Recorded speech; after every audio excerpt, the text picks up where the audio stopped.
এই ঈদে মুক্তি পাওয়া ৬টি সিনেমা ঘিরে দর্শকদের যেমন আগ্রহ ছিল, তেমনি আয় নিয়েও ছিল নানা জল্পনা। মুক্তির প্রথম ১০ দিনের আয় দেখে স্পষ্ট বোঝা যাচ্ছে কোন সিনেমা দর্শক টেনেছে বেশি আর কোনটি পিছিয়ে পড়েছে। সবচেয়ে বেশি এগিয়ে রয়েছে শাকিব খান অভিনীত তাণ্ডব। প্রথম ৫ দিনে এই সিনেমাটি আয় করে ফেলেছে ৫ কোটি টাকা। এরপরের ৫ দিনেও ৪ কোটির বেশি আয় করেছে বলে জানা গেছে। এই ধারাবাহিকতা ধরে রাখলে ঈদ কেন্দ্রিক সিনেমার মধ্যে এটি হবে বড় সফলতা।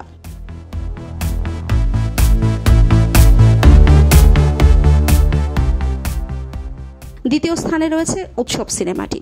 প্রথম ৯ দিনে আয় হয়েছে প্রায় ১ কোটি টাকা। এরপর আরও কিছু হলে চালু হওয়ায় ২০ লাখ টাকার বেশি যোগ হওয়ার সম্ভাবনা রয়েছে।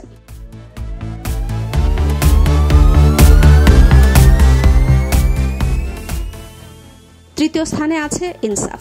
এটি মূলত মাল্টিপ্লেক্স ভিত্তিক সিনেমা হওয়ায় এককভাবে গণনা কিছুটা কঠিন হলেও আয়ের পরিমাণ কোটি টাকার বেশি বলে ধারণা দেওয়া হয়েছে।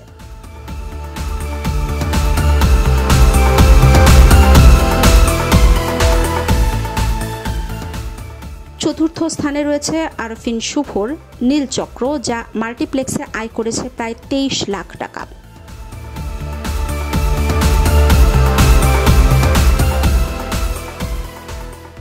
এরপর আছে এশা মার্ডার কর্মফল, যা মাল্টিপ্লেক্সে আয় করেছে ১৬ লাখ টাকা।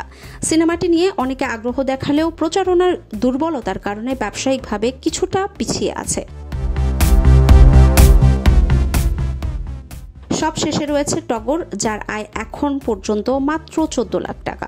ছোট বাজেটের সিনেমা হিসেবে এটি কিছুটা প্রত্যাশিত হলেও বাকি ছবিগুলোর তুলনায় বেশ পিছিয়ে।